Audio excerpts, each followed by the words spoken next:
അങ്ങനെ നമ്മുടെ മൊറോക്കോയിൽ കൂടെയുള്ള വ്ലോഗ് സ്റ്റാർട്ട് ചെയ്യണം. ഫസ്റ്റ് തന്നെ ഞാൻ ശരിക്കും നാളെ രാവിലെ പകൽ വെളിച്ചത്തിൽ വ്ലോഗ് സ്റ്റാർട്ട് ചെയ്യണമെന്ന് ഓർത്താണ്. പക്ഷേ നമ്മളൊരു അബദ്ധത്തോട് കൂടിയിട്ടാണ് നമ്മുടെ വ്ലോഗ് സ്റ്റാർട്ട് ചെയ്യുന്നത്. ഈ മുന്നിൽ പോകുന്ന ആളില്ലേ, ഈ വൈറ്റ് ടീഷർട്ട് ഇട്ട ആൾ. അപ്പോൾ ഞാൻ ഇമിഗ്രേഷൻ്റെ കാരണം എനിക്ക് പുറത്തിറങ്ങാൻ വേണ്ടി കുറച്ച് ഡിലേ ആയി. അപ്പോൾ ഞാൻ ഷെബയ്ക്കാണെന്നുണ്ടെങ്കിൽ റെൻ്റൽ കമ്പനിയുടെ നമ്പർ അയച്ചു കൊടുത്തിട്ട് പറഞ്ഞാൽ അവരെ വിളിച്ചിട്ടാണ് കമ്മ്യൂണിക്കേറ്റ് ചെയ്യണം. ഞാൻ ഇറങ്ങുമ്പോൾ ഡിലേ ആവും, അപ്പം അവരോടൊന്ന് വെയിറ്റ് ചെയ്യണമെന്ന് പറഞ്ഞു. അപ്പോൾ ഷെബ വിളിച്ചപ്പോൾ അവർ പറഞ്ഞു അവരാളെ പറഞ്ഞു വിട്ടിട്ടുണ്ട്, അവരൊരു അടയാളമൊക്കെ പറഞ്ഞു, വൈറ്റ് ടീഷർട്ടാന്നൊക്കെ പറഞ്ഞു. അപ്പം ഷെബ എന്നെ നോക്കിയിട്ട് അവിടെ നിൽക്കുന്ന സമയത്തേക്ക് ഇയാൾ വന്നിട്ട് ഷെബേൻ്റെ അടുത്ത് നോക്കിയപ്പോൾ വൈറ്റ് ടീഷർട്ടൊക്കെ ഇട്ട് വന്നിട്ട് ഷെബേൻ്റെ അടുത്ത് ഇങ്ങോട്ടേക്ക് കയറിയിട്ട് എന്തോ ചോദിച്ചു, അറബിയിൽ ചോദിച്ചു. അപ്പോൾ ഷെബ എൻ്റെ പേര് പറഞ്ഞിട്ട് റെൻ്റൽ കമ്പനി അല്ലേന്ന് ഇംഗ്ലീഷിൽ ചോദിച്ചു. അപ്പോൾ ഇയാളാണെന്ന് പറഞ്ഞു. എന്നിട്ട് ഇവർ രണ്ടുപേരും അവിടെ നിൽക്കണം. അപ്പോൾ ഞാൻ ഇറങ്ങി വന്നപ്പോൾ ഞാൻ ഇയാളോട് വെച്ച് റെൻ്റൽ കമ്പനിയിൽ ചോദിച്ചപ്പോൾ ഇയാളാണെന്നൊക്കെ പറഞ്ഞു. ഇയാൾക്ക് ഇംഗ്ലീഷ് തീരെ അറിയില്ല, നമുക്ക് അറിയണ്ടായിരുന്നില്ല. എന്നിട്ട് നമ്മളെന്താ വെച്ചാൽ ഇയാളുടെ കൂടെ കാറിൽ കയറിപ്പോയി. അപ്പോഴാണ് പകുതി എത്തിയപ്പോഴാണ് നമുക്ക് മനസ്സിലായി ഇയാൾ റെൻ്റൽ കമ്പനിയുടെ ആളല്ല, ഇയാൾ ടാക്സി ഡ്രൈവർ, ഇയാൾ നമ്മളെവിടെ പോകണമെന്ന് പറഞ്ഞിട്ട് നമ്മളെ കൊണ്ട് പോകാമെന്ന് പറഞ്ഞു. അങ്ങനെ അബദ്ധമൊക്കെ പറ്റി നമ്മളിപ്പോൾ ഇവിടെ വന്നിട്ട് ഇപ്പം ഒരു റെസ്റ്റോറൻറ്റിൽ നിന്ന് മൊറോക്കൻ ടീ കുടിച്ചുകൊണ്ടിരിക്കുകയാണ്. അവരുടെ മൊറോക്കൻ ടീ അല്ലേ, സ്പെഷ്യൽ ടീ എന്ന് പറഞ്ഞിട്ട് മിൻറ്റ് ടീ എന്ന് പറഞ്ഞിട്ടൊരു സാധനമാണ് നിൽക്കുന്നത്. ഇതുണ്ടോ, അതിൽ കുറേ മിൻറ്റൊക്കെ ഇട്ടിട്ട് ഭയങ്കര നല്ല രസമുണ്ട് കേട്ടോ. അത് നല്ല ടേസ്റ്റ് ഉണ്ട്, അതിന് രസമുള്ള സംഭവമാണ്. റെസ്റ്റോറൻറ്റ് നല്ല രസമുണ്ട്. നമ്മൾ ആദ്യം വന്നപ്പോൾ തന്നെ എനിക്കാണെങ്കിൽ സ്ട്രീറ്റ് ഫുഡ്, ഇവിടുത്തെ ശരിക്കുള്ള ട്രഡീഷണൽ ആയിട്ടുള്ള ഫുഡൊക്കെ കഴിക്കണമെന്നായിരുന്നു. പക്ഷേ ഷെബയാണെന്നുണ്ടെങ്കിൽ ഫസ്റ്റ് വന്നിട്ട് ആദ്യം തന്നെ റിസ്ക് എടുക്കേണ്ടതെന്ന് പറഞ്ഞിട്ട് നമ്മളൊരു റെസ്റ്റോറൻറ്റിൽ വന്നിട്ട് കഴിച്ചതാണ്. അങ്ങനെ നമ്മൾ ഫുഡ് ഓർഡർ ചെയ്തിട്ട് നമ്മൾ വെയിറ്റ് ചെയ്തിരിക്കുകയാണ്. അപ്പോൾ ബ്രെഡ് വന്നു, അതിൻ്റെ കൂട്ടത്തിൽ പിന്നെ സൈഡായിട്ടുള്ള കുറച്ച് ഐറ്റംസും വന്നു. അപ്പം ഇത് ശരിക്കും അതിൻ്റെ അകത്ത് റൈസ് ഇരിക്കുന്നത് ഷെബ അവരോട് പറഞ്ഞു, ഷെബയ്ക്ക് റൈസ് ഉള്ള എന്തെങ്കിലും ഒരു ഡിഷ് വേണമെന്ന് പറഞ്ഞു. അങ്ങനെയാണ് അവർ റൈസ് കൊണ്ടുവച്ചത്. പിന്നെ അതുപോലെ എനിക്കാണെന്നുണ്ടെങ്കിൽ ഞാൻ ഈ സഞ്ചാരത്തിൻ്റെ കുറേ വീഡിയോ കണ്ടിരുന്നു മൊറോക്കോയിൽ. അപ്പോൾ അതിൽ കണ്ടിട്ട് ഈ തജിൻ എന്നും പറഞ്ഞിട്ട്, പ്രൊനൗൺസിയേഷൻ കറക്റ്റ് ആണോ എന്നറിയില്ല, തജിൻ എന്നും പറഞ്ഞിട്ട് അവരുടെ ഒരു ഫുഡുണ്ട്. അതെനിക്ക് ഭയങ്കരമായിട്ട് അത് കഴിക്കണമെന്ന് ഭയങ്കര ആഗ്രഹമായിരുന്നു. അപ്പോൾ ഞാൻ ശരിക്കും പറഞ്ഞു കഴിഞ്ഞാൽ അവിടെ പോയിട്ട് അത് ആദ്യം കഴിക്കണമെന്നും അതിനുവേണ്ടി തന്നെ എന്താ പറയുക, അത് കണ്ട് ഭയങ്കര ഇഷ്ടമായി. അപ്പോൾ അത് തന്നെ കഴിക്കണമെന്ന് ഭയങ്കര ആഗ്രഹത്തോടു കൂടിയിട്ടാണ് അവിടെ പോയത്. അപ്പോൾ അത് ഭയങ്കര രസമാണ്. അവരെ ഒരു ട്രഡീഷണൽ അവരുടെ ഒരു പ്ലേറ്റിലൊക്കെ കൊണ്ടുവരുന്നത്. അത് നല്ല നല്ല നല്ല ടേസ്റ്റുള്ളൊരു ഫുഡാണത്. നമ്മൾ ഫുഡൊക്കെ കഴിച്ചിപ്പം നല്ല ഫുഡായിരുന്നു. ഞാൻ ഓർഡർ ചെയ്ത ഡിഷിൻ്റെ പേരൊന്നും അറിയത്തില്ല, അത് റെഫർ ചെയ്തിട്ട് പിന്നെ പറയാം. ഷെബയ്ക്ക് ഇവിടെ വന്ന സമയത്തേക്കാണെന്നുണ്ടെങ്കിൽ ഈ ഒരു റൈസ് കഴിക്കണം എന്നും പറഞ്ഞിട്ടാണ് വന്നത്. അപ്പം ഇവിടെ റൈസ് കൂട്ടിയിട്ടുള്ള ഒരു ഡിഷ് ഫിഷ് കൂട്ടിയിട്ടാണ് വരുന്നത് ഇവർ പറഞ്ഞത്. അപ്പോൾ അവരെന്താണെന്ന് വെച്ച് കഴിഞ്ഞാൽ അത് ഫിഷ് മാറ്റിയിട്ട് അതിൻ്റെ അകത്തേക്ക് അവർ നമുക്ക് ഒരു ചിക്കൻ ഗ്രില്ല് ചെയ്തിട്ടുള്ള, നമ്മുടെ മന്തിയൊക്കെ ചെയ്യുന്ന പോലെ, മന്തിയല്ല അൽഫാം ചെയ്യുന്ന പോലെ ഗ്രില്ല് ചെയ്ത ചിക്കൻ കൊടുത്തു. പക്ഷെ നമുക്ക് ആ റൈസിൽ നമുക്ക് കൂടുതൽ ടേസ്റ്റ് ഉള്ളത് ഒരു ഫിഷിൻ്റെ ഒക്കെ പോലത്തെ ഒരു ടേസ്റ്റാണ് ഉള്ളത്. പക്ഷെ നല്ല ടേസ്റ്റ് ഉണ്ടായിരുന്നു. പിന്നെ എനിക്ക് തന്ന ഒരു ട്രഡീഷണൽ ഫുഡാണ്. അപ്പോൾ അത് നല്ല രസമുണ്ടായിരുന്നു. മധുരമൊക്കെ ആയിട്ടുള്ള കുറച്ച് മധുരം ഒക്കെ ആയിട്ടുള്ള ഒരു ലാമ്പിൻ്റെ ഒരു ഡിഷായിരുന്നു. അപ്പോൾ അത് നല്ല രസമുണ്ടായിരുന്നു കഴിക്കാൻ വേണ്ടിയിട്ട്, അടിപൊളിയായിരുന്നു. ഇപ്പോൾ നമ്മൾ മൊറോക്കോയിലെ ഫസ്റ്റ് ഡേ സ്റ്റാർട്ട് ചെയ്യാണ്. അപ്പോൾ ഇതാണ് നമ്മൾ താമസിച്ച വീട്. ഇത് നമ്മൾ എയർബിഎൻബി വഴി ബുക്ക് ചെയ്ത് ഏകദേശം 30 പൗണ്ടാണ് നമുക്ക് ഇവിടെ ആയത്. ഇത് കുഴപ്പമില്ലാത്ത പ്രോപ്പർട്ടി ആട്ടോ. നമ്മളൊരു എന്താ പറയുക 10 7 അങ്ങനെയൊക്കെ കൊടുക്കാൻ പറ്റുന്ന ഒരു പ്രോപ്പർട്ടിയാണ്. ഇത് ശരിക്കും നമ്മൾ 2 പേരെ ഉണ്ടായിരുന്നുള്ളൂ. ഇതൊരു ഗ്രൂപ്പിനൊക്കെ വന്ന് താമസിക്കാൻ പറ്റുന്ന പോലത്തെ ഒരു പ്രോപ്പർട്ടിയാണ്. നമുക്കൊരു 2 ബെഡ്റൂം ഉണ്ട്, രണ്ടും ഡബിൾ ബെഡായിരുന്നു. അതുപോലെ തന്നെ സോഫയൊക്കെ ആണെന്നുണ്ടെങ്കിൽ അത്യാവശ്യം ഭയങ്കര വലിയ സോഫയാണ്. അവർ ആ ഹോള് മുഴുവൻ നിറഞ്ഞു വയ്ക്കുന്ന കൂടി സോഫയാണ്. പിന്നെ ഫ്രിഡ്ജുണ്ട്, കുക്ക് ചെയ്യാനുള്ള എല്ലാ സാധനങ്ങളും ഉണ്ട്. പിന്നെ ഇത് ജസ്റ്റ് നിങ്ങളൊന്ന് കാണിക്കാൻ വേണ്ടിയിട്ട്, നമ്മൾ താമസിച്ച വീട് കാണിക്കാൻ വേണ്ടിയിട്ട് എടുത്തൊരു വീഡിയോ ആണ്. അങ്ങനെ പകൽ വെളിച്ചത്തിൽ ഫസ്റ്റ് നമ്മൾ മൊറോക്കോ കണ്ട് ഇറങ്ങിയേക്കാണ്. അപ്പം ഇത് നല്ല രസമാട്ടോ കാണാൻ വേണ്ടിയിട്ടൊക്കെ. ഇവരിങ്ങനെ ഈ മൊറോക്കോയുടെ ഓരോ സിറ്റിയിലും ഓരോ കളറാണ്. അപ്പോൾ ഈ മറാക്കേഷിലുള്ള എല്ലാ ബിൽഡിങ്ങുകളും ഓൾമോസ്റ്റ് ഈ കളർ തന്നെ കേട്ടോ. അതായത് നമ്മൾ പോകുന്ന വഴിക്ക് അത് ഭയങ്കര രസമാണ്. എല്ലാം കണ്ടു കഴിഞ്ഞാൽ ഒരേപോലെ ഇരിക്കും. ഓരോ സിറ്റിയിലും ഇവരിങ്ങനെ ഓരോരോ കളറാണ് കൊടുത്തിരിക്കുന്നത്. ഇപ്പോൾ ഷെഷഫോൺ എന്ന് പറഞ്ഞിട്ട് ഇവരുടെ ഒരു സിറ്റി ഉണ്ട്. അവിടെ പോകുന്ന സമയത്തേക്ക് അവിടെ എല്ലാം ബ്ലൂ ആണ്. അതിനെ തന്നെ പറയുന്നത് ബ്ലൂ സിറ്റി എന്നാണ് പറയുന്നത്. അതുപോലെ ഇവരുടെ ഈ സിറ്റിയിൽ മറാക്കേഷിലെല്ലാം ഈ കാണുന്ന കളറിലാണ് മിക്ക ബിൽഡിങ്ങുകളും. കണ്ടു കഴിയുമ്പോൾ നമുക്കെല്ലാം ഒരേപോലെ തന്നെ തോന്നും. ഇത് കണ്ടിട്ട് ഈ സ്ഥലം കണ്ടിട്ട് ഷെബ പറയുന്നത് ഇത് കണ്ടിട്ട് ഗുജറാത്ത് പോലെ ഉണ്ടെന്നാണ്. അപ്പം ഷെബ കുറേ നാൾ ഇൻറ്റേൺഷിപ്പ് ചെയ്യാൻ വേണ്ടിയിട്ട് ഗുജറാത്തിലുണ്ടായിരുന്നു. അപ്പം അങ്ങനെ നോക്കിയിട്ട് ശരിക്കും ഇത് കണ്ടിട്ട് അതേപോലത്തെ ഒരു ഫീലാണ് കിട്ടുന്നത് എന്നാണ് പറയുന്നത്. എനിക്കിത് കണ്ടിട്ട് കൂടുതലൊരു മിഡിൽ ഈസ്റ്റിൻ്റെ ഒക്കെ ഒരു ഫീലാണ്, അതേപോലെയാണ് നമുക്ക് തോന്നുന്നത്. ഇത് അതേപോലെ തന്നെ ലാൻഡ്സ്കേപ്പാണ്. അപ്പോൾ നമുക്ക് അതേപോലെ തന്നെ ഫീൽ ചെയ്യും. ഇതാണ് നമ്മൾ കാർ ഇവിടെയാണ് ഇന്നലെ കൊണ്ടുപോയി പാർക്ക് ചെയ്തത്.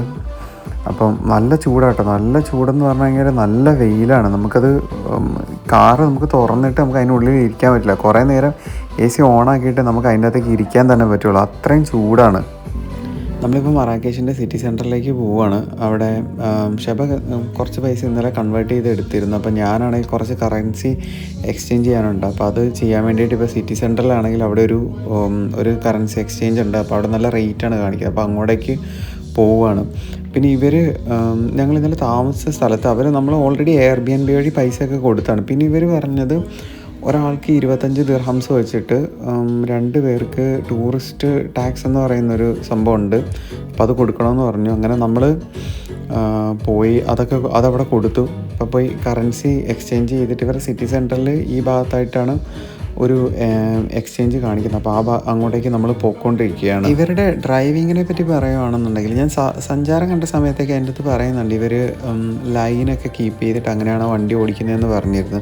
പക്ഷെ ഞാനിവിടെ വന്ന സമയത്തൊക്കെ എനിക്കിത് ശരിക്കും നമ്മുടെ ഇന്ത്യൻ ഡ്രൈവിങ്ങും അതുപോലെ തന്നെ ഇപ്പോൾ UK ഒരു ഡ്രൈവിങ്ങിൻ്റെയും കൂടെ ഒരു മിക്സ്ഡ് ആയിട്ടുള്ള ഇതാണ് വരുന്നത്.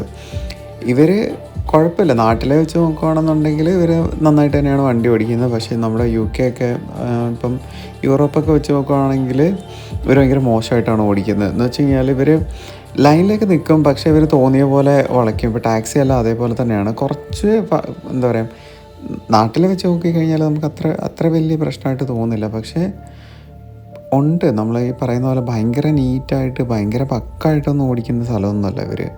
അവരിടയിൽ കൂടെ പോവും, ടാക്സിയൊക്കെ ആണെന്നുണ്ടെങ്കിലൊക്കെ അവർ തോന്നിയ പോലെ തിരികുകയും ഒക്കെ ചെയ്യുന്നുണ്ട് കേട്ടോ. അതുപോലെ തന്നെ ആൾക്കാരാണെന്നുണ്ടെങ്കിലും പാസ് ചെയ്യുന്നതൊക്കെയാണ് ഈ സീബ്ര ലൈൻ അങ്ങനെ ഒന്നുമല്ല. അവർ ഇപ്പം നമ്മൾ വണ്ടി ഓടിച്ച് പോകുന്നതിൻ്റെ ഇടയിൽ കൂടെ തന്നെ ആൾക്കാർ നമ്മുടെ മുന്നിലേക്ക് വന്ന് ചാടുന്നുണ്ട്. അത് ഇവിടെ പിന്നെയും കുഴപ്പമില്ല. നമ്മൾ ആദ്യം പോയ സ്ഥലത്തൊക്കെ ഭയങ്കര എന്താ പറയുക, ഭയങ്കര ബുദ്ധിമുട്ടായിരുന്നു അതുവഴിയൊക്കെ ഓടിക്കാൻ വേണ്ടിയിട്ട്. മറാക്കേഷിൽ വന്നിട്ട് സ്റ്റാർട്ട് ചെയ്തേക്കാണ്. അപ്പോൾ നമ്മൾ ഇപ്പം നേരെ പോകാൻ വേണ്ടി പോകുന്നത് ഏതാണ് സ്ഥലത്തിൻ്റെ പേരുന്നടി? ആണ് പ്രൊനൗൺസിയേഷൻ നോക്കണം. ഇതൊന്നും നമ്മള് പ്ലാനൊക്കെ ഉണ്ടാക്കിയിട്ടുണ്ട്, പക്ഷെ കറക്റ്റ് ആണോ എന്ന് അറിയാൻ പാടില്ല. അത് ഞങ്ങള് കറക്റ്റ് പ്രൊനൗൺസിയേഷൻ പറഞ്ഞിട്ട് വോയിസ് ഓവർ നമ്മള് രാവിലെ നേരത്തെ എണീറ്റിട്ടൊക്കെ പോകണമെന്നൊക്കെ വിചാരിച്ച, പക്ഷെ എണീറ്റ് വന്ന് നമ്മള് ഇറങ്ങിയപ്പോഴേക്കും നല്ലപോലെ ലേറ്റ് ആയി. കാരണം ഇന്നലെ നമ്മൾ വന്നപ്പം ഞാൻ ഇന്നലെ ഇമിഗ്രേഷനിൽ വന്നപ്പോൾ എനിക്ക് കുറച്ച് പ്രശ്നം ഉണ്ടായിരുന്നു. അപ്പോൾ ആ ഇമിഗ്രേഷൻ അപ്പോൾ എനിക്ക് ലേറ്റ് ആയിട്ടാണ് എനിക്ക് വിസ അവരടിച്ചു തന്നത്. അപ്പോൾ അങ്ങനെ അവിടെ കുറേ ടൈം പോയി. പിന്നെ വണ്ടി എടുക്കാൻ പോയി, നമ്മളിന്നലെ കാർ റെന്റിൽ എടുക്കാൻ വേണ്ടി പോയത്, അത് നമുക്ക് കുറേ ടൈം പോയി. അങ്ങനെയൊക്കെ സമയം പോയിട്ടാണ് നമ്മൾ വന്ന് കിടന്നത്. ഇന്നലെ കിടന്നപ്പോൾ നമ്മൾ 2-3 മണിയായി. പിന്നെ റൂമിൽ വന്നു കഴിഞ്ഞപ്പോഴാണ് വെള്ളമൊന്നും ഇല്ലായിരുന്നു. അപ്പോൾ നമ്മൾ വെള്ളം മേടിക്കാൻ വേണ്ടി പുറത്ത് പോയി. ഒരു 2 മണി 3 മണിയൊക്കെ ആയിട്ടുണ്ടാവും പുറത്ത് പോയി. പിന്നെ 24 hours ഉള്ള ഷോപ്പ് ഉണ്ടായിരുന്നു. ഷോപ്പാണ്, പക്ഷെ സേഫ് ആണ് കേട്ടോ. നല്ല ആൾക്കാരാണ് അവർ, നമ്മുടെ അടുത്ത് നല്ല രീതിയിലേക്കൊക്കെയാണ് നിൽക്കുന്നത്. അവര് നല്ല മനുഷ്യരൊക്കെയാണ്. നമുക്ക് പേടിയൊന്നും ആവില്ല നമ്മൾ പുറത്തിറങ്ങി നടക്കുന്ന സമയത്തേക്ക്. അപ്പൊ ഞങ്ങൾ രണ്ടുപേരോട് ഇന്നലെ രാത്രിയിൽ ഇറങ്ങി. പിന്നെ ആകെ ഞാനും സിറാജും നടക്കുമ്പോൾ നമ്മള് ആരെങ്കിലും വന്ന് ചോദിച്ചു കഴിഞ്ഞാൽ മാരീഡ് ആയിരിക്കണം. കാരണം മാരീഡ് അല്ലെങ്കിൽ അത് ഇല്ലീഗലാണ് ശരിക്കും പറഞ്ഞു കഴിഞ്ഞാൽ. പിന്നെ ഇത് ടൂറിസ്റ്റ് പ്ലേസ് ആയതുകൊണ്ട് കുഴപ്പമില്ല. കാരണം ഞങ്ങൾ ഹോട്ടൽ റൂം എടുത്തപ്പോൾ തന്നെ ഒരു ക്വസ്റ്റ്യൻ ഉണ്ടായിരുന്നു സിറാജിൻ്റെ അടുത്ത്, വൈഫാണോ ഗേൾ ഫ്രണ്ടാണോ ഫ്രണ്ടാണോ എന്ന് ചോദിച്ചിട്ട്. അപ്പോൾ ഞങ്ങൾ മാരേജ് സർട്ടിഫിക്കറ്റ് ഒക്കെ അയച്ചു കൊടുത്തു. അപ്പോൾ അവർ ഓക്കെ ആയിരുന്നു. അവർക്ക് കുറച്ചും കൂടി ഫ്രണ്ടാണെങ്കിൽ എന്ന് പറഞ്ഞു കഴിഞ്ഞാൽ എന്താവുമെന്ന് എനിക്കറിയില്ല. പക്ഷെ വൈഫാന്ന് പറഞ്ഞു കഴിഞ്ഞപ്പോൾ അവർക്ക് കുറച്ചുകൂടി സമാധാനമായിരിക്കും. നമ്മളിപ്പോൾ ഈദ് ബിൻ ഹദു എന്ന് പറയുന്ന സ്ഥലത്തേക്ക് പോയിക്കൊണ്ടിരിക്കുകയാണ്. ഇപ്പം മറാക്കേഷിൽ എന്നിട്ട് നമുക്ക് ഏകദേശം ഒരു 3.5 മണിക്കൂറാണ് അങ്ങോട്ടേക്കുള്ള ട്രാവൽ ടൈം കാണിക്കുന്നത്. നമ്മളധികം റഷൊന്നും ഇല്ലാതെയാണ് പോകുന്നത്. ഇതിൻ്റെ ഇടയ്ക്ക് നമ്മളിപ്പോൾ ഈ പോകുന്ന വഴിയിൽ നമുക്ക് കുറച്ച് ഡീസൽ അടിക്കണമായിരുന്നു. അപ്പോൾ ഡീസൽ അടിക്കാൻ വേണ്ടിയിട്ട് നമ്മൾ മറാക്കേഷ് സിറ്റീൻ്റെ ഉള്ളിലുള്ള കുറേ പെട്രോൾ പമ്പിൽ പോയിട്ട് നമ്മൾ ഏകദേശം ഒരു 3-4 പെട്രോൾ പമ്പിൽ പോയി. അവിടെ ഒരിടത്തും കാർഡ് എടുക്കുന്നില്ല. അവിടെ എല്ലായിടത്തും നമുക്ക് അവർ നമ്മളോട് പറഞ്ഞത് ക്യാഷ് മാത്രമേ എടുക്കുന്നുള്ളൂ, കാർഡ് എടുക്കുന്നില്ലെന്ന് പറഞ്ഞു. ഞങ്ങൾ ആദ്യം ഓർത്ത് അതൊക്കെ അവിടുത്തെ ലോക്കൽ ബ്രാൻഡുകളായിട്ടുള്ള പമ്പുകളിൽ മാത്രമായിരിക്കും അതുകൊണ്ടായിരിക്കും അങ്ങനെയെന്ന് ഓർത്തു. അപ്പം നമുക്ക് പരിചയമില്ലാത്ത ബ്രാൻഡുകളായിരുന്നു. അപ്പോൾ ഒരു ഇൻ്റർനാഷണൽ ബ്രാൻഡിൻ്റെ ഒരു പമ്പ് നമ്മളവിടെ കണ്ടു, ഷെല്ലിൻ്റെ. അപ്പോൾ ഷെൽ ഗ്രൂപ്പിൻ്റെ പമ്പിൽ പോയിട്ട് നമ്മൾ അവിടെ പോയി ചോദിച്ചപ്പോൾ അവിടെയും അവർ കാർഡ് എടുക്കുന്നില്ല, ക്യാഷ് മാത്രമേ എടുക്കുന്നുള്ളൂ. അപ്പോൾ നിങ്ങളിവിടെ വന്നിട്ട് നിങ്ങളെങ്ങോട്ടെങ്കിലും ദൂരയാത്രയൊക്കെ പോവുകയാണെന്നുണ്ടെങ്കിൽ മാക്സിമം നിങ്ങൾ ഇതൊന്നും നോക്കണം. എന്ന് വെച്ച് കഴിഞ്ഞാൽ ഏത് പമ്പിലാണ് കാർഡ് എടുക്കുന്നത് ക്യാഷ് എടുക്കുന്നതുള്ള നോക്കുക. ക്യാഷ് എപ്പോഴും കയ്യിൽ കരുതി വെക്കുക. എന്നിട്ട് നമ്മൾ പോകുന്ന വഴിക്ക് കുറേ ദൂരം കഴിഞ്ഞപ്പോൾ നമ്മളൊരു റിമോട്ടായിട്ടുള്ള ഇങ്ങനെ ഒരു സ്ഥലത്ത് വന്ന സമയത്തേക്ക് അവിടെയുള്ളൊരു പമ്പിൽ ചോദിച്ച് നിങ്ങൾ കാർഡ് എടുക്കുമോ എന്ന് ചോദിച്ചാൽ അപ്പോൾ അവർ കാർഡ് എടുക്കില്ല. ഇത് കഴിഞ്ഞിട്ട് അവർ പറഞ്ഞ് അവരും ക്യാഷ് എടുക്കുള്ളൂ. അത് കഴിഞ്ഞിട്ട് പക്ഷേ അവർ പറഞ്ഞു അത് കഴിഞ്ഞിട്ട് കുറച്ച് ദൂരം പോയി കഴിയുമ്പം ഒരു പമ്പുണ്ട്, ആ പമ്പിൽ അവർ കാർഡ് എടുക്കുമെന്ന് പറഞ്ഞു. അങ്ങനെ നമ്മൾ പോയി ആ പമ്പിൽ കാർഡ് എടുത്തു. അവിടെ നിന്നാണ് നമ്മൾ എന്നിട്ട് ഡീസൽ അടിച്ചത്. ഇത് ഭയങ്കര ഒരു വലിയൊരു പ്രശ്നമാണ്. എസ്പെഷ്യലി നമ്മൾ ഈ പോകുമ്പോൾ ഇതിപ്പോൾ നമ്മൾ പോകുന്ന വഴിയിൽ കുറേ പമ്പുകളുള്ളതുകൊണ്ട് കുഴപ്പമില്ല. അതല്ല, നിങ്ങളിപ്പോൾ പോകുന്ന വഴിയിൽ അധികം ഫ്യൂവൽ സ്റ്റേഷൻസ് ഒന്നും ഇല്ലാത്തതാണെന്നുണ്ടെങ്കിൽ നിങ്ങൾ ഉറപ്പായിട്ടും കയ്യിൽ കുറച്ച് കാശ് കരുതി വെക്കണം കേട്ടോ. നമ്മളീ പോകുന്ന വഴിയൊക്കെ മിക്ക സ്ഥലങ്ങളും ഡ്രൈ ലാൻഡാണ് കേട്ടോ. പക്ഷേ ഇവിടെയാണെന്നുണ്ടെങ്കിൽ ഏറ്റവും വലിയൊരു കാര്യം എന്താണെന്ന് ചോദിച്ചാൽ ഇവിടെ രണ്ട് സൈഡിലും നമ്മൾ എവിടെ നോക്കിയാലും ഏറ്റവും കൂടുതലുള്ള ഒലീവ് ട്രീസാണ്. ഒലീവ് ഒരുപാടുണ്ട്. അതായത് ഇവരുടെ എക്കണോമീനെ ഏറ്റവും കൂടുതൽ സപ്പോർട്ട് ചെയ്യുന്ന ഒരു വലിയ ഫാക്ടർ എന്ന് പറയുന്ന ഒലീവ് ട്രീസാണ്. അപ്പോൾ എനിക്ക് തോന്നുന്നു റോമാക്കാരുടെ ടൈമിൽ എന്താണ് ഇവർക്ക് ഇവിടെ ഒലീവ് അവർ കൊണ്ടുവന്നിട്ട് പ്ലാന്റ് ചെയ്തിട്ട് അതാണ് ഇപ്പോൾ അവരുടെ എക്കണോമീനെ ഏറ്റവും കൂടുതൽ സപ്പോർട്ട് ചെയ്യുന്നത്. നമ്മുടെ നാട്ടിൽ റബ്ബർ, തെങ്ങൊക്കെ നമ്മുടെ എക്കണോമീനെ സപ്പോർട്ട് ചെയ്യുന്നത് പോലെ തന്നെയാണ് ഇവരുടെ ഏറ്റവും കൂടുതൽ. ഇവർക്ക് എനിക്ക് തോന്നുന്നു ഇവർ ഏറ്റവും കൂടുതൽ പ്രൊഡക്ഷനുള്ള ഒരു അഗ്രികൾച്ചർ ക്രോപ്പ് എന്ന് പറയുന്നത് ഒലീവ് തന്നെയാണ്. അതിൽ ചില സ്ഥലങ്ങളിലൊക്കെ പോകുമ്പോൾ അവിടെ വേറെ ഒരു പ്ലാന്റും ഉണ്ടാവില്ല, അവിടെ ഒലീവാണ്. ഇപ്പം കറക്റ്റ് ഇവരുടെ ഈ ഒരു എന്താ പറയുക ക്ലൈമറ്റിനും അതുപോലെ തന്നെ ഇവരുടെ ഈ ഒരു ഭൂമിയുടെ ഇതിനൊക്കെ പറ്റിയ ഒരു ഇതെന്ന് പറയുന്നത് ഒലീവാണ്. അത് ഭയങ്കര രസമാണ്. അത് വളർന്നു നിൽക്കുന്ന കാണാൻ വേണ്ടിയിട്ടൊക്കെ ഭയങ്കര രസമാണ്. പിന്നെ എടുത്തു പറയേണ്ട കാര്യം എന്ന് പറഞ്ഞാൽ ഇവിടുത്തെ റോഡുകളാണ്. ഇവിടുത്തെ റോഡുകളൊക്കെ അടിപൊളിയാണ്. ഈ പോകുന്ന വഴിയിലുള്ള റോഡുകളൊക്കെ നല്ല ഭംഗിയുള്ള, നന്നായിട്ട് എന്താ പറയുക പണിതിട്ടേക്കുന്ന നല്ല റോഡുകളാണ്.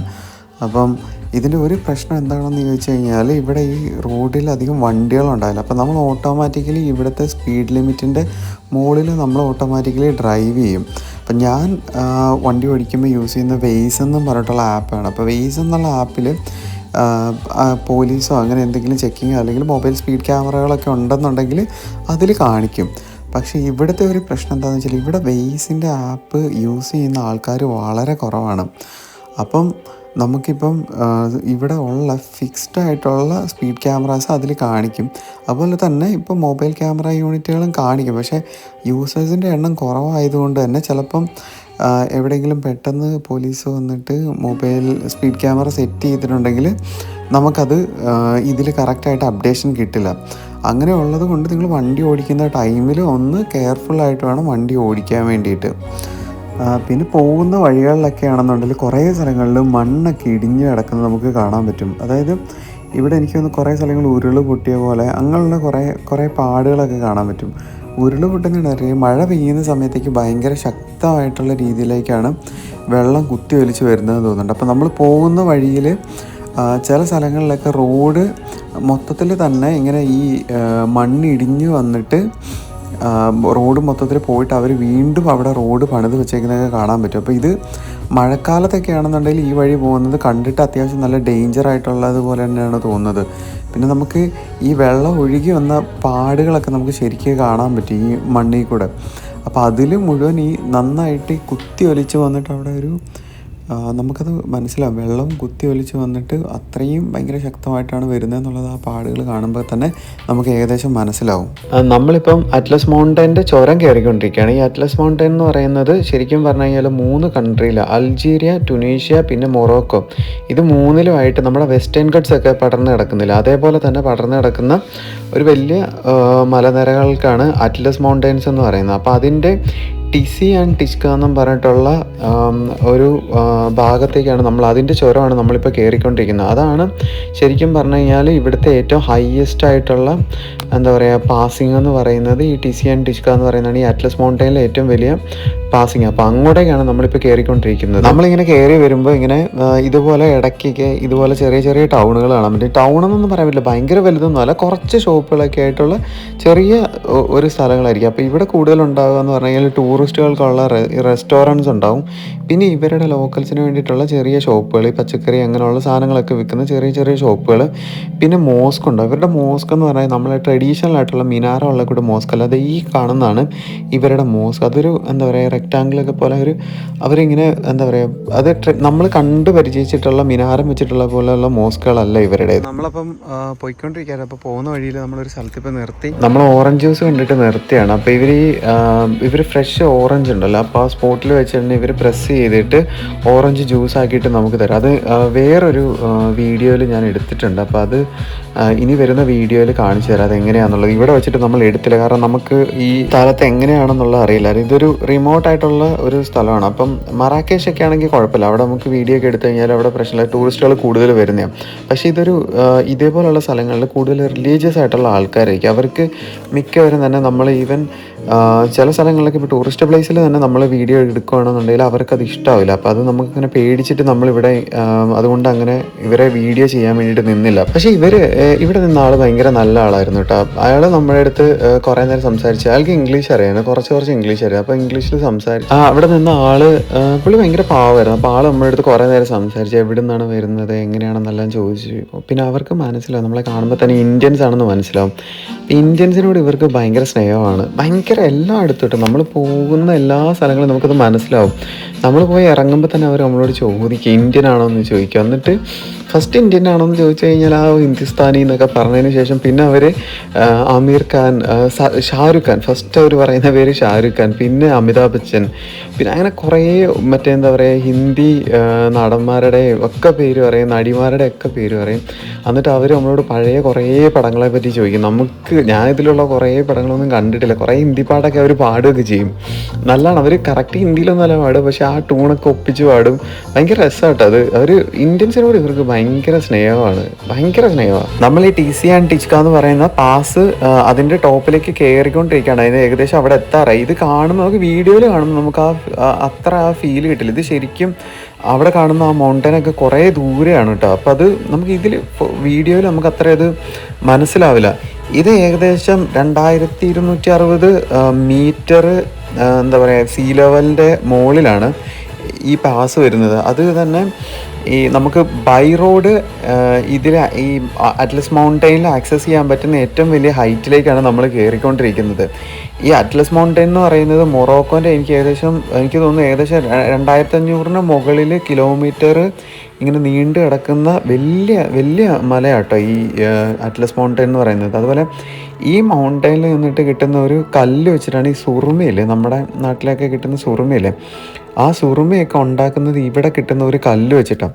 അങ്ങനെ നമ്മൾ ടിസി ആൻഡ് ടിസ്ക എന്ന് പറയുന്ന ഈ പാസിൻ്റെ ടോപ്പിൽ അവരുടെ അവിടുത്തെ വ്യൂ പോയിന്റിൽ വന്ന് നിൽക്കുകയാണ്. അപ്പോൾ എൻ്റെ പ്രൊനൗൺസിയേഷൻ കറക്റ്റാണോ എന്ന് എനിക്കറിയില്ല. ഇത് ഫ്രഞ്ച് നൈമോ അല്ലെങ്കിൽ അറബിക് നൈമാണോ എങ്ങനെയാണെന്ന് അറിയില്ല.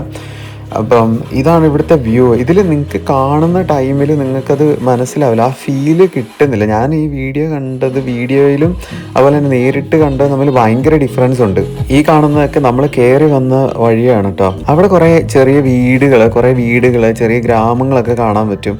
അപ്പോൾ ഇതിൽ ഈ പുഴ ഒഴുകി പോകുന്നതാണെന്ന് തോന്നുന്നുണ്ട്. ഈ വെള്ളം ഒഴുകുന്ന വഴി കൂടെ അതിൻ്റെ സൈഡിൽ മാത്രം പച്ചപ്പ്, ബാക്കിയുള്ള സ്ഥലങ്ങളിലൊക്കെയും ഇതുപോലെ ഡ്രൈ ആയിട്ട് കിടക്കുന്ന സ്ഥലമാണ്. ഇപ്പോൾ ഇതിങ്ങനെ നോക്കിയാൽ കാണാൻ പറ്റും. ആ പുഴ ഈ വെള്ളം ഒഴുകി പോകുന്ന വഴി കൂടെ അവിടെ മുഴുവൻ പച്ചപ്പ്, അതെല്ലാ സൈഡിലേക്കും അങ്ങനെ കേട്ടോ. ഇതൊക്കെ കൃഷി സ്ഥലങ്ങളാണ്. അതായത് ആ പുഴേൻ്റെ സൈഡിൽ കൃഷി സ്ഥലങ്ങൾ, പക്ഷെ അധികമില്ല. അവിടെ വെള്ളം അവർക്ക് അവൈലബിൾ ആയിട്ടുള്ള അതിൻ്റെ തൊട്ട് സ്ഥലങ്ങളിൽ പച്ചപ്പ് അങ്ങനെയൊക്കെ ആയിട്ട് ഭയങ്കര രസമാട്ടോ ഈ വ്യൂ കാണാൻ വേണ്ടിയിട്ട്. നമ്മളിപ്പോൾ ചുരം കയറി ഇപ്പം നമ്മൾ അവിടുന്ന് താഴേക്ക് ഇറങ്ങിക്കൊണ്ടിരിക്കുകയാണ്. ഇപ്പം നമ്മൾ ശരിക്കും പറഞ്ഞാൽ അറ്റ്ലസ് മൗണ്ടൻ്റെ മുകളിലാണുള്ളത്. അപ്പോൾ ഇവിടെ കുറേ താഴ്വാരങ്ങളുണ്ട്. അപ്പോൾ ഇനി അങ്ങോട്ടേക്ക് കുറേ കൃഷിഭൂമി അങ്ങനെയുള്ള കുറേ സംഭവങ്ങൾ കാണാൻ വേണ്ടി പറ്റും. അപ്പോൾ ഈ പോകുന്ന വഴിക്കൊക്കെ ചെറിയ ഗ്രാമങ്ങളുണ്ട്. ചെറിയ ചെറിയ ഗ്രാമങ്ങൾ, ഇടയ്ക്ക് വലിയ ടൗൺ വരും. ഇവിടെ ആൾക്കാരെ നമ്മൾ കണ്ടു പോകുന്ന വഴിക്ക് കണ്ടത് ഇവർ കുതിര ഇതുണ്ട്, ഈ പോകുന്ന പോലെ കുതിര, പിന്നെ അതുപോലെ കുറേ കഴുതകൾ ഇവർ ഉപയോഗിക്കുന്നുണ്ട്. ഇപ്പോഴും ഇവിടെ ട്രാൻസ്പോർട്ടേഷന് വേണ്ടിയിട്ട് നമുക്ക് കുറേ വീഡിയോ മിസ്സായിട്ട്, നമ്മൾ ഈ വരുന്ന വഴിക്ക് കുറേ സ്ഥലത്ത് വീഡിയോ മിസ്സായി. അപ്പോൾ അതിൽ കാണാൻ പറ്റും ഇവർ ഈ പോകുന്നത് കണ്ടോ, കുതിരയിൽ കഴുതയിലൊക്കെയാണ് ഇവർ ഇപ്പോഴും ഇതേപോലുള്ള ഏരിയകളിലൊക്കെ ഇവർ ഈ ട്രാൻസ്പോർട്ടേഷന് വേണ്ടിയിട്ട് ഉപയോഗിക്കുന്നത്. ഈ മലകളുടെ ഒക്കെ മുകളിൽ ചെറിയ ചെറിയ ഗ്രാമങ്ങളൊക്കെ ഉണ്ട് കേട്ടോ. ഇവിടെ മിക്ക സ്ഥലങ്ങളും കൂടുതൽ സ്ഥലവും കൃഷിഭൂമിയാണ്. ഇവിടെ നമ്മടേക്ക് ഇങ്ങനെ നമ്മൾ വണ്ടി ഓടി പോകുന്നതിനനുസരിച്ചിട്ട് ടെറൈൻ മാറി മാറി വരും. നല്ല രസമാണ് ഈ ലാൻഡ്സ്കേപ്പ് കാണാൻ വേണ്ടിയിട്ട്, ഭയങ്കര രസമാണ്. കുറച്ച് മുമ്പ് വരെ കൃഷിഭൂമിയും അങ്ങനെയൊക്കെ ആയിരുന്നു. ഇപ്പം അത് കഴിഞ്ഞിട്ട് വേറെ കുറച്ച് മലകൾ വന്നു. പിന്നെ ഇപ്പം നമ്മളുടെ റൈറ്റ് സൈഡിലുള്ള ഒരു പുഴയുണ്ട്. അപ്പോൾ പുഴേൻ്റെ സൈഡിൽ അതിൻ്റെ സമതലങ്ങളിലൊക്കെ കൃഷിയാണ്. ഈത്തപ്പഴം, അതുപോലെ ഒലീവ്, അല്ലാതെ കുറേ കൃഷിഭൂമിയുണ്ട്. പോകുന്ന വഴിക്ക് ചെറിയ ചെറിയ ഡിസ്റ്റൻസിൽ വെച്ചിട്ട് ഇങ്ങനെ നമ്മുടെ ലാൻഡ്സ്കേപ്പ് മാറി മാറി വരും. ഭയങ്കര രസമായിട്ടാണ് കാണാൻ വേണ്ടിയിട്ട്. ഈ സൈഡിൽ കാണുന്നത് പുഴയാണ്. അപ്പോൾ ഇപ്പം അതിൽ വെള്ളമില്ല. അപ്പം വെള്ളം ഒഴുകിയ പാട് കണ്ടാൽ മനസ്സിലാവും. ഈ മഴക്കാലത്ത് നന്നായിട്ട് നിറഞ്ഞ് കവിഞ്ഞൊഴുകുന്ന പുഴയാണത്. അപ്പോൾ നല്ല രസമാണ് ഇത് കാണാൻ വേണ്ടിയിട്ട്. അതിൻ്റെ സൈഡിൽ രണ്ട് കരയിലുമായിട്ട് നിറയെ കൃഷിഭൂമി. മറാക്കേഷിൽ നിന്നിട്ട് 8 ബിൻ ഹദുവിലേക്ക് 3.5 മണിക്കൂറേ ട്രാവൽ ടൈം ഉള്ളൂ. പക്ഷെ നമ്മളിപ്പോൾ ഒരു 4 മണിക്കൂർ 5 മണിക്കൂറിന് മുകളിലായി. കാരണം നമ്മൾ പതിയെ നിർത്തിയിട്ടാണ് വരുന്നത്. നമ്മൾ വഴിയിൽ എന്തുണ്ടായാലും അവിടെ നിർത്തി എന്തെങ്കിലും വാങ്ങി കഴിച്ച് കുടിച്ച് അങ്ങനെയൊക്കെ വരുന്നത്. ഇവിടെ ഈ 8 ബിൻ ഹദു എത്താറാകുമ്പോഴേക്കും ഇതേപോലത്തെ കുറേ ലാൻഡ്സ്കേപ്പ് ഉണ്ട് കേട്ടോ. ഇതെന്താണെന്നറിയില്ല, അവിടെ ആ ഒരു മല വേറൊരു കളറിലാണ് കാണുന്നത്. നല്ല രസമാണത് കാണാൻ വേണ്ടി. ഇതുപോലെ കുറേ ഉണ്ട്. നമ്മൾ ഫുൾ ടൈം നമുക്ക് വീഡിയോ റെക്കോർഡ് ചെയ്യാൻ പറ്റാത്തത് കൊണ്ട് കുറേ വ്യൂസ് മിസ്സായിപ്പോയി. ഇതേപോലെ കുറേ ഗ്രാമങ്ങളുണ്ട് കേട്ടോ. ഈ പുഴേൻ്റെ അപ്പുറത്തെ സൈഡിൽ ഒക്കെ ചെറിയ ചെറിയ ഗ്രാമങ്ങളാണ്. പക്ഷെ നല്ല രസം. ഈ റൂട്ടിൽ അത്യാവശ്യം ഹോട്ടല്, പിന്നെ അതുപോലെ തന്നെ ഫ്യൂവൽ സ്റ്റേഷൻസ് ഒക്കെ ഉണ്ട്. കാരണം ഇത് കുറച്ച് അത്യാവശ്യം ഫേമസ് ആയിട്ടുള്ള ഒരു സ്ഥലം തന്നെയാണ്, ടൂറിസ്റ്റ് സ്പോട്ടാണ് ഈ 8 ബിൻ ഹദു എന്ന് പറയുന്നത്. അപ്പം നമ്മൾ പോകുന്ന വഴിയിൽ അങ്ങനെ അധികം പേടിക്കാനൊന്നുമില്ല. റിമോട്ടായിട്ടുള്ള സ്ഥലങ്ങൾ അങ്ങനെ അധികമില്ല. എപ്പോഴും വണ്ടികളുണ്ടാകും, പക്ഷെ ഭയങ്കര ബിസിയൊന്നുമല്ല. നമ്മൾ വന്നേക്കുന്നത് ഇതിപ്പോൾ ഓഫ് സീസൺ ആണോയെന്നറിയില്ല. എന്താണെന്നാലും വരുന്ന വഴിയിൽ അധികം തിരക്കോ അങ്ങനെ കാര്യങ്ങളൊന്നുമില്ല. പക്ഷേ പേടിക്കേണ്ട കാര്യമൊന്നുമില്ല. വണ്ടികളുണ്ടാകും, ലോറികളൊക്കെ കുറേ പോകുന്നുണ്ട്, കാറുകൾ പോകുന്നുണ്ട്. അതേപോലെ തന്നെ ഫ്യൂവൽ സ്റ്റേഷൻസ് നമ്മൾ കുറേ ഇത് ശ്രദ്ധിച്ചു. അതൊരു രണ്ട് ടൗൺ കഴിയുമ്പോൾ അതിൽ ഒരു ടൗണിൽ എന്തായാലും ഒരു ഫ്യൂവൽ സ്റ്റേഷൻ ഉണ്ടാവും. നമ്മൾ വരുന്ന വഴിയിൽ കാറിൽ എയർ കുറവായിരുന്നു. അപ്പം ഞാനിങ്ങനെ ഇവിടെ ഒരു അടുത്തൊരു പമ്പ് കണ്ടപ്പോൾ അവിടെ കയറ്റി നിർത്തി. അപ്പോൾ ഇങ്ങനെ എയർ അടിക്കുന്ന മെഷീൻ്റെ അവിടെ നിന്നിട്ട് കാറ്റ് അടിക്കാൻ വേണ്ടിയിട്ട് നിൽക്കുമ്പോൾ നമുക്ക് അവിടെ പേയ്മെൻറ്റ് കൊടുക്കണോ വേണ്ടയോ എങ്ങനെയാണെന്ന് നമുക്കറിയില്ല. അപ്പം അവിടെ ആരോ ഓഫീസിനുള്ളിൽ ആരോ ഇരിക്കുന്നുണ്ട്. അപ്പോൾ പുറത്താരും കണ്ടില്ല. അപ്പോൾ ഞാനിങ്ങനെ ഡൗട്ട് അടിച്ച് നിന്ന സമയത്തേക്ക് തൊട്ട് പുറകിലായിട്ടൊരു ആൾ, അവിടുത്തെ ഒരു ലോക്കലായിട്ടുള്ള ഒരാൾ വന്ന് കാറുമായിട്ട് വന്നു. അപ്പോൾ പുള്ളി കാറിൻ്റെ അത് ഇരിക്കുമായിരുന്നു. അപ്പോൾ ഞാനവിടെ നിൽക്കുന്ന കണ്ടപ്പോൾ ഇറങ്ങി വന്നപ്പോൾ ഓർത്തത് ആൾക്ക് ഇംഗ്ലീഷ് അറിയില്ല. അപ്പോൾ ഇംഗ്ലീഷിൽ സംസാരിച്ചപ്പം ആൾക്ക് ഇംഗ്ലീഷ് അറിയില്ല. അപ്പം ഓർത്തത് എനിക്ക് എയർ അടിക്കുന്നത് എങ്ങനെയാണെന്ന് അറിയാൻ പാടില്ല എന്ന് ഓർത്ത് ഞാൻ നിൽക്കുമെന്ന് ഓർത്തിട്ട് തന്നെ വന്നിട്ട് ലോക്കലായിട്ടുള്ളൊരു മനുഷ്യനാണ് കേട്ടോ. അപ്പം പുള്ളിക്കാരൻ വന്നിട്ട് എൻ്റെ കയ്യിൽ നിന്ന് അത് വാങ്ങി എനിക്ക് 4 ടയറിലും പുള്ളി തന്നെ പോയി ക്യാപ്പൊക്കെ ഊരി എയറൊക്കെ അടിച്ചു തന്നു. അപ്പം ഞാനവിടെ വന്നിട്ട് ഞാൻ ഇങ്ങനെ ക്യാപ്പ് ഊരാൻ വേണ്ടി പോയ സമയത്ത് എൻ്റെ അടുത്ത് പറഞ്ഞു വേണ്ട പുള്ളി തന്നെ വന്നിട്ട് കുഴപ്പമില്ല എന്ന് പറഞ്ഞിട്ട് തന്നെ വന്നിട്ട് നമ്മളെ ഹെൽപ്പ് ചെയ്ത്. ഇവിടെ വന്ന് നമ്മൾ പരിചയപ്പെട്ട എല്ലാവരും അങ്ങനെ തന്നെയാണ്. എല്ലാവരും തന്നെ നമ്മളെ നന്നായിട്ട് ഹെൽപ്പ് ചെയ്യും. നമ്മളൊരു സ്ഥലത്ത് പോയി കഴിഞ്ഞാൽ അവർ ഇന്ത്യൻസിനെ പ്രത്യേകിച്ച് അവർക്ക് ഭയങ്കര കാര്യമാണ്. ബാക്കിയുള്ളവരുടെ അടുത്ത് എങ്ങനെയാണെന്ന് അറിയില്ല. ഇവർ നമ്മളെ കണ്ട് ഇന്ത്യൻ ഷാരൂഖ് ഖാൻ, അമിതാഭ് ബച്ചൻ എന്നെല്ലാം പറഞ്ഞിട്ട് ഭയങ്കര കാര്യമാണ്, ഇഷ്ടമാണ്. ഇതിന്റെ മുന്നിലാണ് നമ്മൾ കാർ പാർക്ക് ചെയ്തത്. നമ്മളിവിടെ കാർ പാർക്ക് ചെയ്തിട്ട് ഈ ഒരു പള്ളിയാണ്, ഒരു മോസ്കാണിത്. ഈ ലാൻഡ്മാർക്കിന്റെ മുകളിൽ എന്തോ ഒരു പക്ഷിയുടെ കൂടെന്നുണ്ട്, വലിയൊരു കൂട് കേട്ടോ. നമ്മളിങ്ങോട്ട് ഇടയ്ക്ക് 2 വഴിയുണ്ട്. ഒന്നെങ്കിൽ ഈ വഴി നമുക്ക് പോവാം, അല്ലെങ്കിൽ നമുക്ക് ഈ വഴി പോവാം.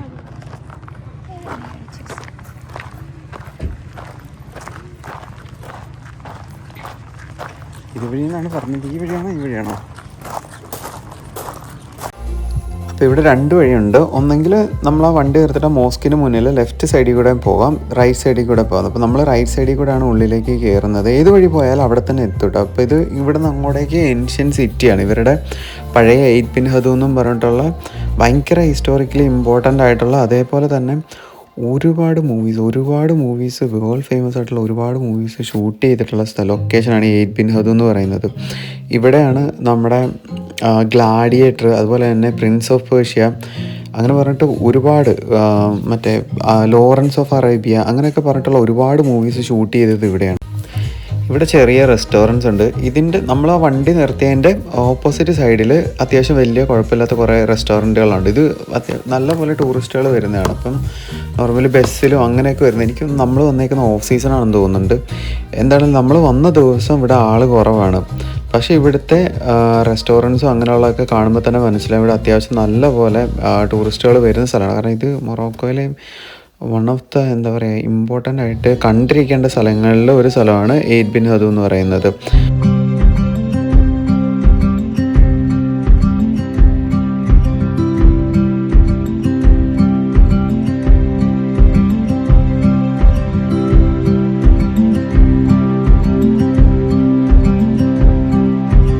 This way? Where are you going? Straight. Okay. Where are you going? To see the villages. This way. Okay. For India. India, yeah, India. Where? Kerala. India, Kerala. Nice. Nice. A lot of time ago. 60, 75, 76. Okay. I like it. Old movies. Oh, is that all? Hindi movies. For example, what's her name? Shambi Kapoor. Okay. Old, not Tarokhal. Tarokhal is new. Bollywood. Ritra Amitabh Bachchan. Amitabh Bachchan, Bachchan. No. Yeah, how many weeks in Morocco? How many days? 6 days, 7 days. Yeah. What is it? This is our first day. What is it tonight? We haven't decided because we are going to Fes tomorrow. Tomorrow. So we thought of staying in between somewhere in between Fes and here. നമ്മൾ നടന്നു പോകുന്ന വഴിക്ക് വഴി ചോദിക്കാൻ വേണ്ടിയിട്ട് ഈ നിൽക്കുന്ന ആളുടെ അടുത്ത് വന്നാണ്. ആള് ഇന്ത്യയിലൊക്കെ വന്നിട്ടുണ്ടെന്നാണ് പറഞ്ഞത്. ഡൽഹിയിലും മുംബൈയിലൊക്കെ വന്നിട്ടുണ്ടെന്നാണ് പറഞ്ഞത്. അപ്പോൾ ആൾക്കൊരു ഷോപ്പുണ്ട്, അതിനുള്ളിൽ ആ ഷോപ്പ് കാണാൻ വേണ്ടിയിട്ട് നമ്മളെ വിളിച്ചു. അപ്പം അതിനുള്ളിലേക്ക് കയറ്റിയപ്പോൾ ഇങ്ങനെ ഓരോന്ന് കാണിച്ചു തരാം. അപ്പോൾ ഇത് സഹാറ മരുഭൂമിയിൽ ഇവർക്ക് കുറേ ആൾക്കാരുണ്ട്. അപ്പോൾ അവർ അവിടെ ഇരുന്നിട്ട് ഉണ്ടാക്കുന്നതാണ്, എന്നിട്ട് അവരിവിടെ കൊണ്ട് വിൽക്കുന്നതാണെന്നാണ് പറഞ്ഞത് നമ്മുടെ അടുത്ത്. പിന്നെ ഇങ്ങനെയുള്ള ഷോപ്പുകളിലൊക്കെ കയറുന്ന സമയത്തേക്ക് ശ്രദ്ധിക്കേണ്ട ഒരു കാര്യം, അവർ വിളിച്ചാൽ നമ്മൾ അതിനുള്ളിൽ കയറുന്നതിന് മുന്നേ നമ്മൾ പറയണം. നമുക്ക് മേടിക്കാൻ താല്പര്യം ഇല്ലെന്നുണ്ടെങ്കിൽ പറയുന്നതായിരിക്കും നല്ലത്. നമുക്കങ്ങനത്തെ ഒരു അനുഭവം ഉണ്ടായില്ല. പക്ഷെ ഞാൻ കുറേ യൂട്യൂബ് വീഡിയോസിൽ കണ്ടു ഇവിടെ കയറിയിട്ട് നമ്മൾ വെറുതെ വില പേശിയിട്ട് ഇറങ്ങി പോവുകയാണെന്നുണ്ടെങ്കിൽ അത് അവർക്ക് ഇഷ്ടപ്പെടില്ല എന്ന്. ഇത് നമ്മളെ വിളിച്ച് അകത്തേക്ക് കയറ്റി. നമ്മൾ ആദ്യം പറഞ്ഞു ഞങ്ങൾക്ക് അങ്ങനെ ഒന്നും വേണ്ടെന്ന് പറഞ്ഞു. അപ്പോൾ പക്ഷെ നമ്മളോട് വിളിച്ചിട്ട് പറഞ്ഞില്ല, വന്ന് കണ്ടു പൊക്കോളാൻ പറഞ്ഞു. അപ്പോൾ ആൾ കുറേ ഹിസ്റ്ററിയും അങ്ങനെ കുറേ കാര്യങ്ങൾ, ഇന്ത്യ ആയിട്ടുള്ള ട്രേഡ്, സ്പൈസസിൻ്റെ കാര്യം, അങ്ങനെ കുറേ കാര്യങ്ങൾ പറയുന്നുണ്ടായിരുന്നു. അതുപോലെ തന്നെ ഇബ്നു ബത്തൂത്ത ഈ നാട്ടുകാരാണല്ലോ. അപ്പോൾ ഇബ്നു ബത്തൂത്ത ഇന്ത്യയിലേക്ക് വന്ന കാര്യങ്ങളും അപ്പോൾ നമ്മൾ പറഞ്ഞു. അതിലൊരു സ്ഥലം കാലിക്കറ്റ്, അത് കേരളത്തിലാണെന്നൊക്കെ പറഞ്ഞു. അപ്പം ആണെന്നൊക്കെ നമ്മളോട് കുറേ ചോദിക്കുകയൊക്കെ ചെയ്തു. ആൾ നമ്മുടെ അടുത്ത് ഇങ്ങനെ പഴയ സ്പൈസ് റൂട്ടിൻ്റെ കാര്യങ്ങളും അതുപോലെ തന്നെ ഇന്ത്യ ആയിട്ടുണ്ടായിരുന്ന ട്രേഡ്, പിന്നെ അങ്ങനെയുള്ള കുറേ കാര്യങ്ങളൊക്കെ പറഞ്ഞു. പിന്നെ ആൾക്ക് നല്ല പോലെ അറിവുണ്ട് കേട്ടോ. പല കാര്യങ്ങളെ പറ്റിയിട്ടും സംസാരിക്കുമ്പോൾ നല്ല പോലെ ഇന്ത്യനെ പറ്റിയിട്ട് അതുപോലെ തന്നെ മൊത്തത്തിൽ നമ്മൾ കുറേ നേരം സംസാരിച്ചു. അപ്പോൾ ഞാനതിൽ വീഡിയോ കുറേ കട്ട് ചെയ്തു. അപ്പോൾ ആൾ കുറേ നേരം നമ്മളവിടെ നിന്നു. അവിടെ നിന്നിട്ട് ഒരുപാട് നേരം സംസാരിച്ച് നമ്മളുടെ അടുത്ത് കുറേ കാര്യങ്ങൾ, പഴയ മൊറോക്കോൻ്റെ കാര്യങ്ങൾ, അങ്ങനെയുള്ള കുറേ കാര്യങ്ങളൊക്കെ നമുക്ക് പറഞ്ഞു തരുകയൊക്കെ ചെയ്തു. അതുപോലെ തന്നെ ഇവിടുത്തെ 8 ബിൻ ഹദുവിൻ്റെ importance. Inshallah. See you, brother. Thank you, brother. Assalamu alaikum. Cheers, brother.